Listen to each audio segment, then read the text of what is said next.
નમસ્કાર, સત્ય દ્રષ્ટિ ન્યૂઝમાં આપનું સ્વાગત છે।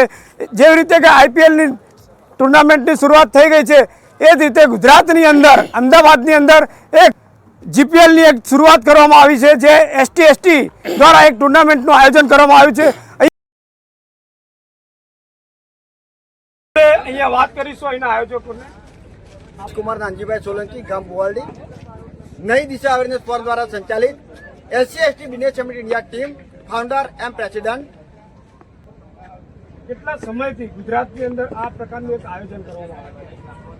दोस्तों, वैसे देखा जाए तो 2015 से गुजरात के विभिन्न मेगा सिटी में बिजनेस समिट, बिजनेस सेमिनार और बिजनेस अवेयरनेस तालीम प्रोग्राम देने का हम प्रयास कर रहे हैं और इसके माध्यम से गुजरात के 5 मेगा सिटी में बिजनेस समिट और मेगा बिजनेस सेमिनार करने के बाद 2024 में गांधीनगर में पूरे गुजरात के साथ साथ पूरे देश का, पूरे भारत का SC/ST समुदाय का पहला नेशनल एग्जीबिशन हमने सफल किया था और उसी ST GPL tournament season 1 Gujarat का आयोजन किया है और जिसमें अरवली, मोडासा, सूरत, भरूच, वलसाड़, सुरेंद्रनगर, गिर सोमनाथ, थराद, वाव थराद और बड़ौदा से, यानी कि पूरे गुजरात के विभिन्न जिलों में से बहुत सारे युवा है और इस टूर्नामेंट के तहत बहुत सारे उद्योगपति यहाँ पर टीम के साथ खेल कर गए। तो અહીંયા આજે કેટલી ટીમોએ ભાગ લીધો છે? SC/ST GPL cricket tournament Gujarat season 1 2025 में 80 टीमों ने भाग लिया है और इसके तहत आज यहाँ पर माही 07 नरोड़ा और रॉयल चैलेंजर्स बारोड वडोदरा दोनों के बीच में और हमारी टीम जो नई दिशा अवेयरनेस फोरम द्वारा संचालित SC/ST business summit India team है, जिनके महामंत्री अर्जुन दादा गोहिल है, हमारे दूसरे साथी डायरेक्टर शांतिलाल भाई है और इस टूर्नामेंट में जो आयोजन संचालित करते हैं वो दिलीप भाई परमार, भाविक भाई, दर्शन भाई, राजू भाई और हमारे गुजरात के प्रमुख भवन भाई मकवाणा, गुजरात के महामंत्री वजूभाई परमार, गुजरात के संगठन मंत्री बड़ौन भाई, राष्ट्रीय सलाहकार सतीश भाई चौहान, गुणवंत भाई परमार, RS पटेल साहब, SM सोलंकी साहब, कांतिलाल भाई और इनके साथ बहुत सारे गुजरात के विभिन्न डिस्ट्रिक्ट के प्रेसिडेंट मिलकर हमने ये आयोजन किया है।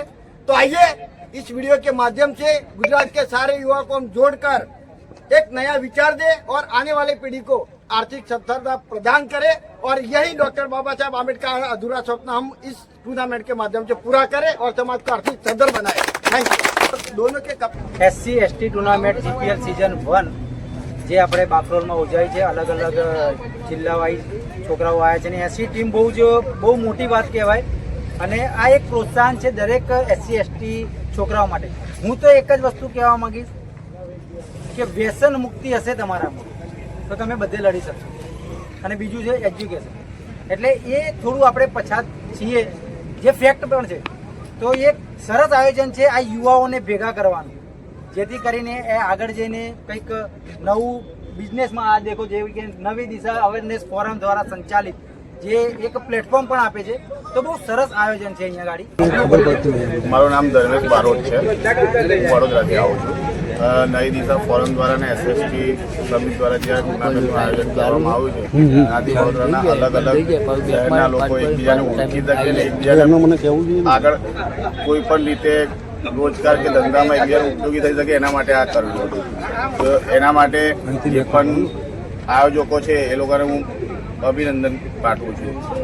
અહીંયા આપણે જોયું કે આજની જે નવી યુવા પેઢી છે તે લોકોને કઈ રીતે આગળ પ્રોત્સાહિત કરવા, કઈ રીતે આગળ લાવવા, એ એક મહત્વનું આ લોકોએ જે ભાગ ભજવ્યું છે। એટલે ગુજરાતમાં રહેતા તમામે તમામ જે જિલ્લાઓમાંથી જે અહીંયા જે ટીમ આવી છે એને આગળ લાવવા માટે આ એક પ્રયત્ન છે। અને પાછળ આપ જોઈ શકો છો કે એક ક્રિકેટ ટુર્નામેન્ટ ચાલી રહી છે। અહીંયા આપ જોઈ શકો છો કે અહીંયા એક SC/ST દ્વારા એક ક્રિકેટ ટુર્નામેન્ટનું આયોજન કરવામાં, જેની અંદર ગુજરાતની અંદર તમામે તમામ જિલ્લાને અંદર રહેતા SC/ST ના લોકો એ લોકોએ એક નવ યુવાઓને પ્રોત્સાહિત થાય તેના માટે એ લોકોએ એક આયોજન કર્યું છે। આજની નવ યુવા પેઢી એ લોકો કઈ રીતે આગળ વધે, સાથે તે લોકોએ એ પણ ધ્યાન દોર્યું છે કે શિક્ષણની સાથે ક્રિકેટ સ્પોર્ટ તરફ પણ લોકો આગળ વધે એ માધ્યમથી અહીંયા એક આયોજન કરવામાં આવ્યું છે। એક સરસ મજા